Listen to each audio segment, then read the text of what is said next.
12 হাত শাড়ির কুঁচি আর আঁচল সামলে যেখানে সাধারণ পথ চলায় দায়, সেখানে সেই শাড়ি পরেই ফুটবল পায়ে বিশ্বকে নাচিয়ে দিচ্ছেন বাংলার এই যুবতী। তিনি উত্তর 24 পরগনার গুমার এক অতি সাধারণ দিনমজুর পরিবারের মেয়ে বিপাশা বৈষ্ণব। কাতার বিশ্বকাপের প্রমোশনাল ভিডিও থেকে শুরু করে খোদ ভারতীয় ফুটবলের পোস্টার গার্ল, বলা ভালো সবখানেই এখন রাজত্ব করছেন এই ওয়ান্ডার গার্ল। তবে বিপাশার এই পথ চলা কিন্তু সর্ষে ফুলের বিছানা ছিল না।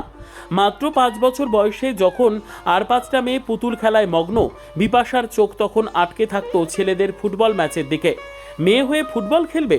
সমাজের চেনা বাঁকা চাউনি আর হাজারো বাধা বুক দিয়ে ঠেকিয়েছিলেন দিনমজুর বাবা। অভাবের সংসারেও মেয়ের চোখে বিশ্বজয়ের স্বপ্ন দেখে হাতে তুলে দিয়েছিলেন একটা ফুটবল। আর সেই একটা বলকে আঁকড়ে ধরেই শুরু হয় এই লড়াকু মেয়ের শূন্য থেকে শিখরে ওঠার গল্প। দামি জিম নেই, নেই আধুনিক ট্র্যাকিং গিয়ার বা দামি বুট, কিন্তু যার রক্তে রয়েছে জেদ, তাকে আটকায় কে? ঘরের কোলবালিশ, বাতিল গাড়ির টায়ার আর ভাঙা কাঠের চেয়ারকে সঙ্গী করেই ঘরের একচিলতে কোণকে বিপাশা বানিয়ে তুলেছিলেন তার সাধনার কর্মশালা।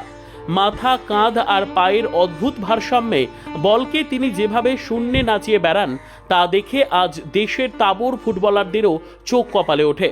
কোচ সুব্রত রায়ের জহুরি চোখ আর বছরের পর বছর কঠোর পরিশ্রমে বিপাশা আজ এমন এক ব্র্যান্ড, যার দিকে তাকিয়ে তার প্রশিক্ষক বুক ঠুকে বলতে পারেন, বিপাশা যা করে তা ভারতবর্ষে আর দ্বিতীয় কেউ পারে না।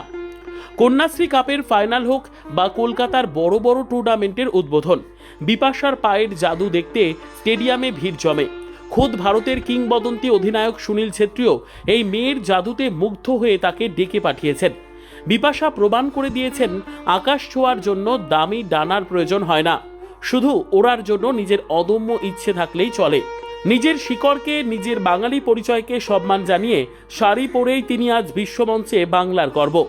পায়ের তলার মাটি শক্ত না হলেও যে শুধু মনের জোরে আকাশে রাজত্ব করা যায়, তা বোধহয় বিপাশা বৈষ্ণব দেখাতে পেরেছেন।